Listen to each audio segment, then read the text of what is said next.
Glória a Deus. Salve a igreja de Deus com a paz do Senhor. Amém. Amados irmãos, nós tivemos aqui a leitura desse trabalho quando o nosso irmão foi impulsado. E agora retornamos a convite do nosso irmão.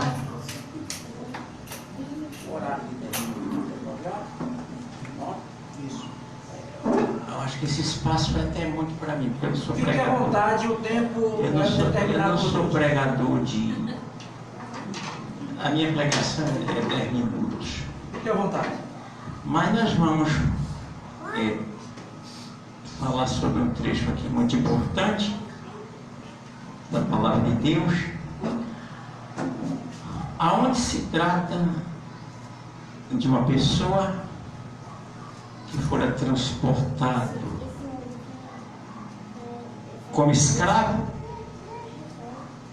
mas essa cidade de onde essa pessoa foi transportada, na verdade saiu, se nós fizermos uma analogia da situação, daquela cidade foi transportado profeta, pastores e até rei naquela cidade.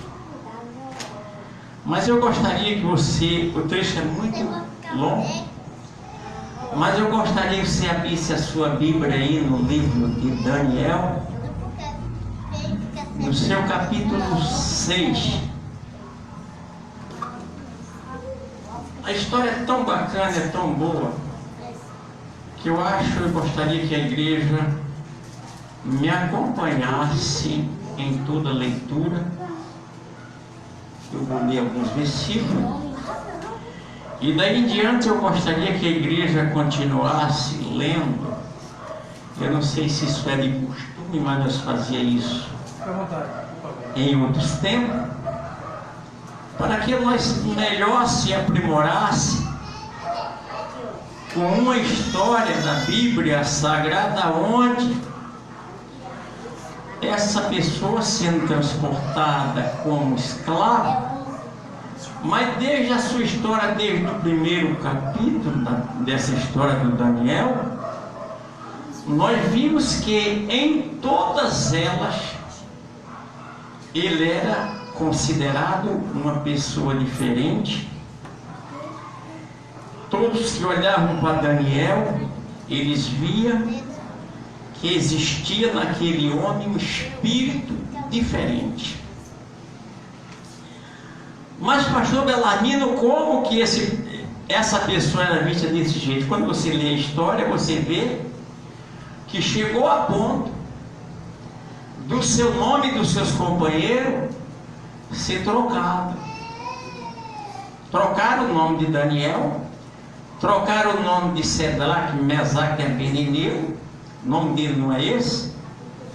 Só que eles não sabiam que aquele novo nome que eles estavam recebendo se referência ao Deus Todo-Poderoso. Então nós vamos ler. Eu gostaria que a igreja me acompanhasse, lesse comigo. Eu vou ler o primeiro versículo e daí em diante eu gostaria que toda a igreja lesse comigo para nós entendermos mesmo a história. E diz assim: e apareceu bem a Dário constituir sobre o reino uns 120 presidentes que estivessem sobre todo o seu reino. O capítulo é, irmão? O capítulo 6.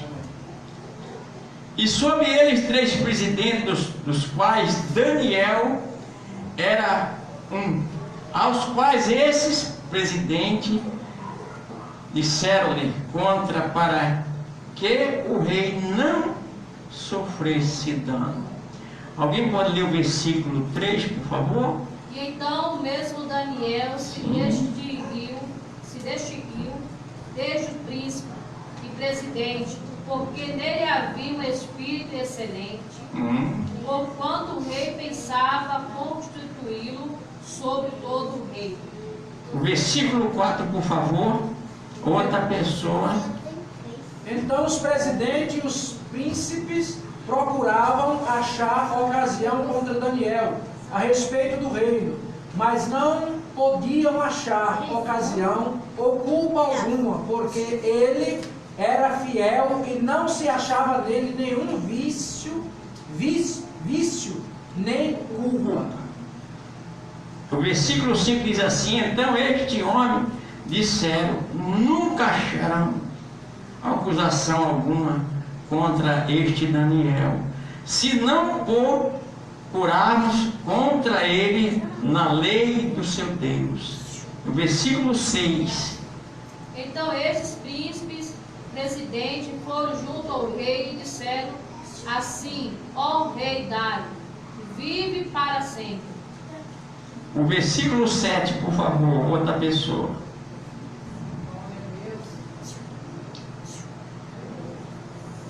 Todos os príncipes do reino, os prefeitos e presidentes, capitões, governadores, tomaram conselho a fim de estabelecer um edito real,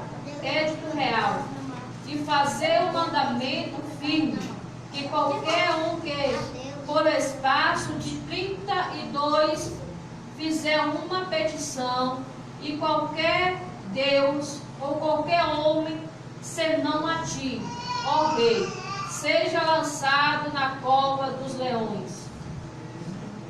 Alguém quer ler o versículo 8? Agora, pois, ó rei, confirma a proibição e assina o edito, para que não seja mudado, conforme a lei dos medos e dos persas, que não se pode revogar.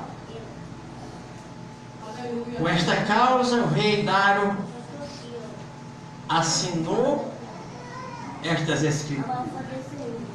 Dário, pois, quando soube que as escrituras estavam assinadas, entrou em sua casa. Orou. Ora, havia no seu quarto janela aberta da banda de Jerusalém, e 3 vezes no dia punha-se de joelho e orava e dava graça diante do seu Deus, como também antes costumava fazer. Daniel, no caso. O versículo 11, por favor. Então aqueles homens foram juntos e acharam a Daniel orando e suplicando diante do seu Deus.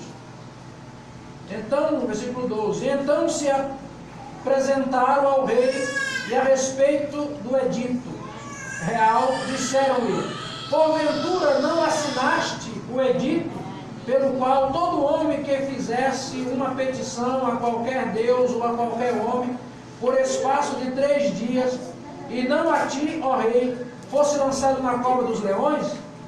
Respondeu o rei, dizendo: esta palavra é certa, conforme a lei dos medos e dos persas, que não se pode revogar. Glória a Deus. Eu vou ler aqui somente. Eu vou ver se a igreja quer continuar a ler o trecho todo, se quiser. Isso é bom porque, na verdade, quando nós lemos uma história dessa, por que muitas das vezes a Bíblia não tem tido efeito em nossas vidas?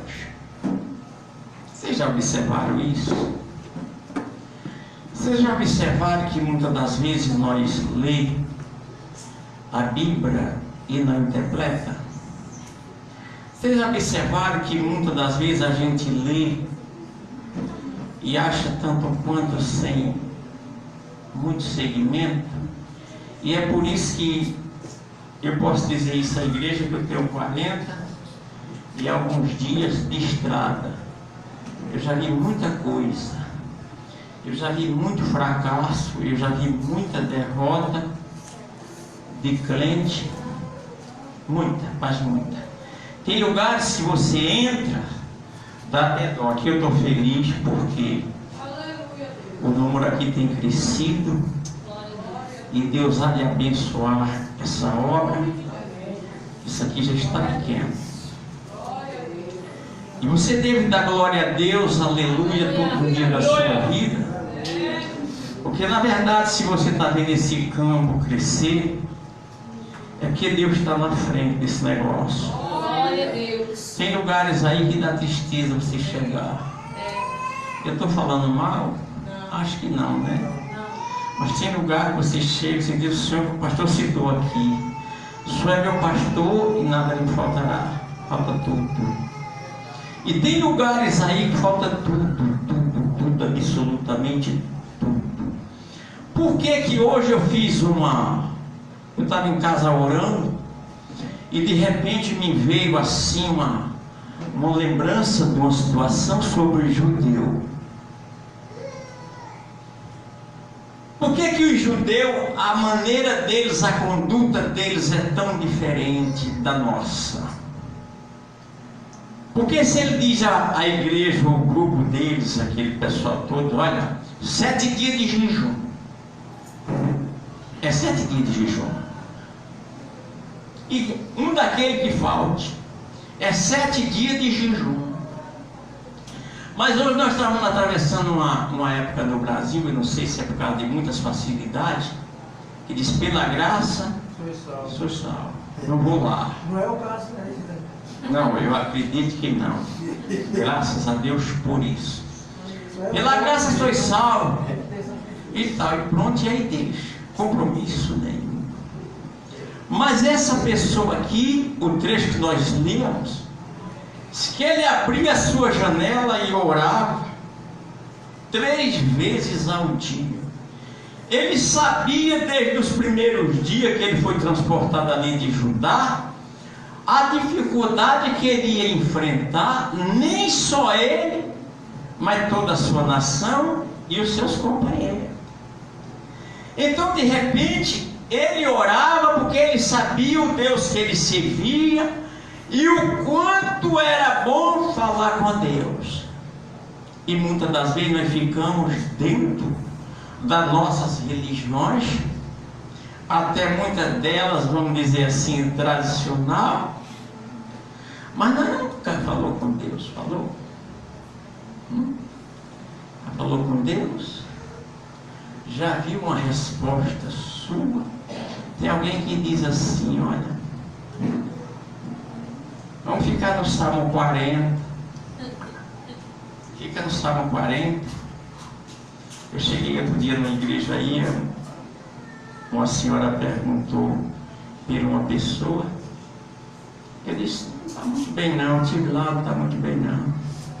Ela disse: diga a ela que fique no Salmo 40. E eu, ousadamente, eu perguntei: para que serve o Salmo 40? Para que serve? De repente você está como Daniel, prestes a chegar a ser lançado na cova, e muitos deles já estão na cova. Muitos estão na cova. Aí você diz: não, vou ficar no Salmo 40, né? Esperar com paciência no Senhor, e Ele vai me dar uma resposta. Mas você não sabe fazer o jejum. Quando eu digo você, é a minha linguagem. Você não sabe fazer o jejum, você não sabe orar, você não teve uma experiência com Deus para falar com Ele e dizer: olha, eu não resisto mais essa situação.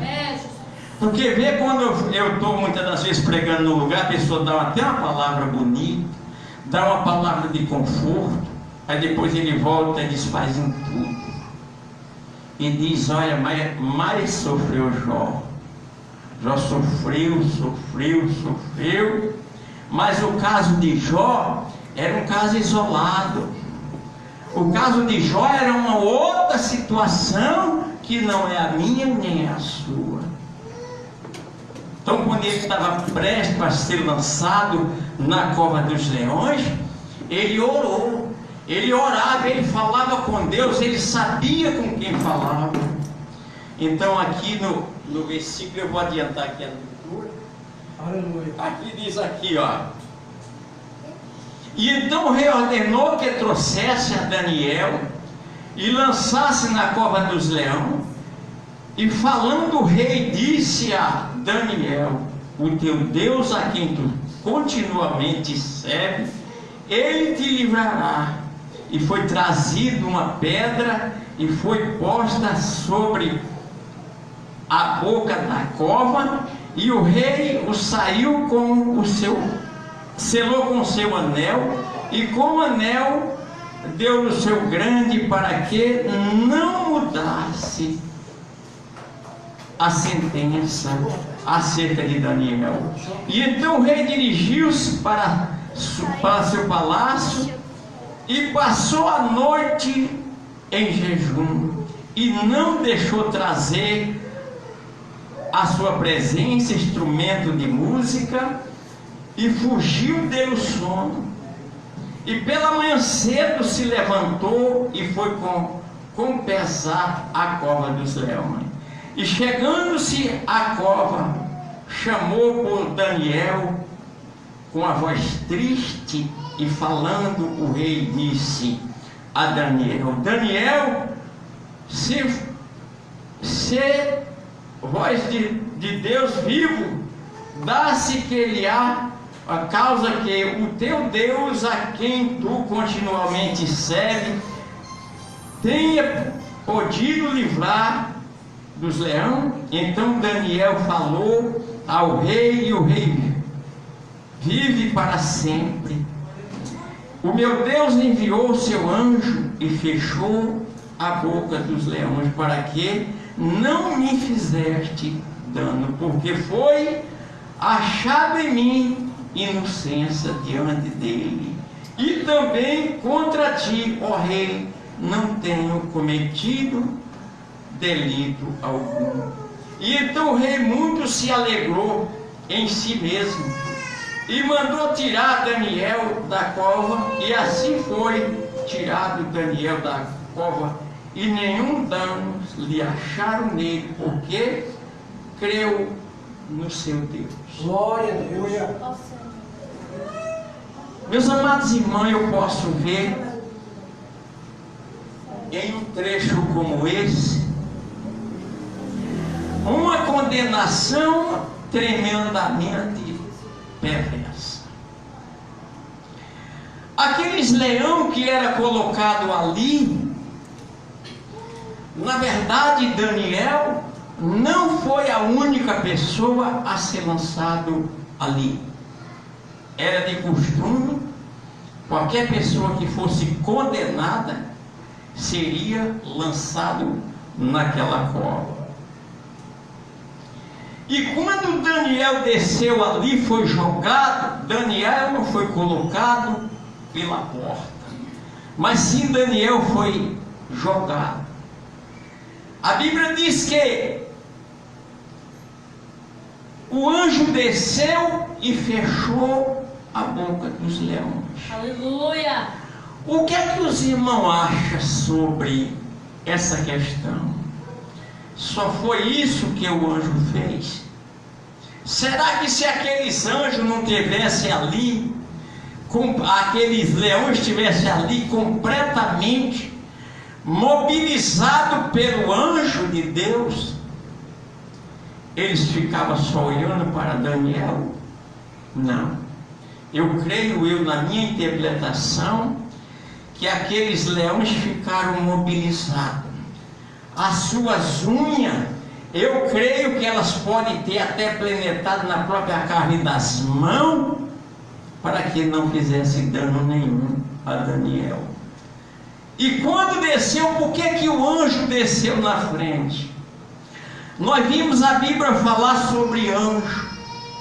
Nós vimos a Bíblia falar onde Deus se apresentou em vários lugares como anjo. Aonde diz que naquela escada que descia anjo e subia para visitar Jacó, está lá no livro de Números dizendo: aqueles anjos era eu.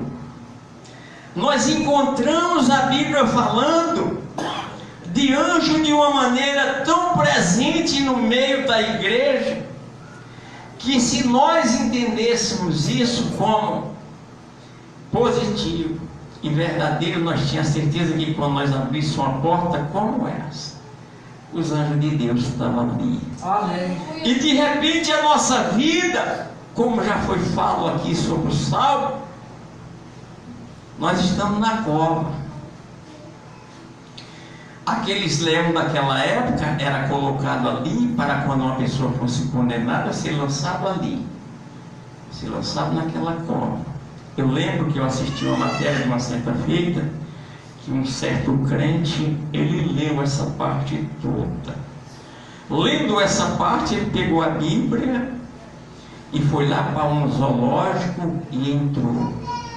E foi pregar o Evangelho para esses leões. Ele disse: olha, o anjo desceu naquela época de Daniel e fechou a boca de vocês, e vocês não fizeram nada, vocês não são nada, vocês não tiveram vergonha, dizendo para aqueles leões, né? Mas ele deu sorte que o cara já tinha dado, a cada um leão daquele, o cara tinha dado uma meia parte, deu chupa-molho assim, e os bichos estavam tudo com a barriga cheia. E ele disse: só, tá vendo que vocês não são de nada? Vocês são leão nenhum, rapaz. Vocês são uns caras fracos. Daniel desceu aí e o anjo fechou a boca de vocês. O leão veio lá para cá, deu uma tapa nele, desconjuntou uma perna, só com uma tapa só que o leão deu.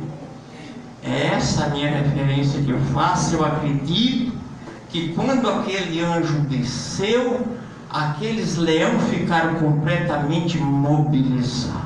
Aleluia. Mas voltando ao assunto para a nossa vida de hoje, será que aqueles leões eram aquelas feras? Ou nós temos hoje uma multidão de leão em torno de nós? Temos ou não temos? Quem é esse leão que nos rodeia? A Bíblia diz que nós somos entregues a lobo devorador todos os dias. Todos os dias entregue a lobo devorador. E esse lobo devorador é um lobo invisível. Você não vê. De repente, você leva uma vida até boa.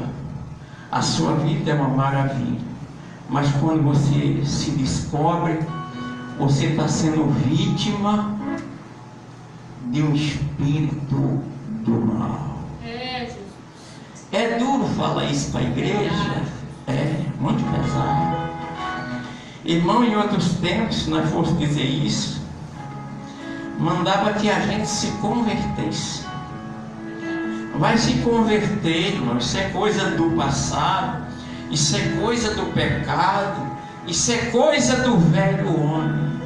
Mas é real. O que eu estou falando para vocês aqui é experiência própria. De repente você tem uma vida boa, mas o espírito do mal vem acompanhando lentamente, que você não vê. É um espírito sorrateiro que vem, começa a destruir a família. Hoje é família, viu? A família hoje é a maior vítima desses leões do inferno. E a igreja tem que estar de pé. A igreja tem que se preparar para enfrentar de frente. Aqueles leões chegaram ali, olharam para Daniel e não tiveram sequer uma ação de partir para aquela pessoa para lhe fazer dano, porque o anjo de Deus estava com ele. Muitas das vezes você passa, você quer uma experiência com Deus. O crente que ora, o crente que busca, até no ônibus, quando você entra, você vê que alguém olha para você e olha diferente. Ele olha para você porque ele vê que em você há um espírito diferente, e era aquele mesmo espírito que estava com Daniel. Porque o Deus de Daniel é o nosso Deus. Aquele mesmo Deus de Daniel que fez aquela defesa tão tremendamente grande ali, ele é o mesmo seu Deus. Então quando nós oramos, o crente que ora, o crente que busca, o crente que pede o Espírito Santo, a revelação da sua palavra. A melhor coisa para o crente pedir hoje é saber interpretar o que está escrito aqui. Saber interpretar o que lê, saber o que interpretar a sua palavra. Então, quando você entra, você vê que alguém te olha diferente, porque é um espírito diferente na nossa vida. Então, quando o inimigo vem para nos atingir, para nos jogar na cova, o anjo de Deus já desceu na frente. Aleluia. E pode ter certeza, muitas das vezes a gente fica um pouco assim, desestruturado na fé. Como, pastor? Como pode se desestruturar na fé? Porque antigamente você andava 2 quilômetros, 3 quilômetros para pregar o Evangelho. Eu saía dali de Moridentinga, eu saía de Caranguejo para o Parque de São Paulo, com 3 filhos nas costas, arrastando ali para pregar o Evangelho. Não tinha caixa de som, não tinha microfone, nem luz não tinha. E preguei em lugar que nem banco tinha para sentar. Hoje não. Hoje a igreja está na porta, você convida, porque o povo parece que está cansado. Aí eu te pergunto, se a igreja tem qualidade e tem cansaço? Não. A igreja que estiver vazia está sem qualidade. Está sem qualidade. Porque se chegar na igreja como essa e dizer, eu cheguei aqui me arrastando, hoje eu estou de cabeça erguida. Glória a Deus. Eu cheguei aqui com a vida derrotada, hoje eu estou de cabeça erguida. Eu cheguei uma certa feita, eu estava num lugar esperando um ônibus, lugar deserto, do outro lado uma boca tremenda, e eu com essa sacola velha na mão. O peão chegou e disse, está fazendo o que aqui, meu tio? Eu estou esperando um ônibus aqui. Ele disse, isso aqui, o negócio aqui é meio brabo. Eu digo, eu também sou meio brabo. Também sou, não tem medo disso não. Daqui a pouco desceu uma missionária de lá, do ambiente, dando glória a Deus e aleluia e tal. Olhei assim e disse, o que foi, minha irmã, que a senhora está tão feliz assim? Ela disse, irmão, eu estou muito feliz, eu deixei meu filho ali no centro de recuperação. E é coisa do primeiro mundo. Eu deixei meu filho no centro de recuperação e é coisa do primeiro mundo. Eu digo, a senhora já falou com Deus? Ah, meu irmão, eu falo com Deus todo dia. Você não fala com Deus para tirar seu filho do centro de recuperação, porque aí ele não se recupera não. Então, tem muita gente na cova, precisa sair da cova. Pastor, como é que eu faço para sair da cova? Busque o Deus de Daniel. Deus abençoe a sua igreja. Eu agradeço a minha rica oportunidade em nome do nosso Senhor Jesus.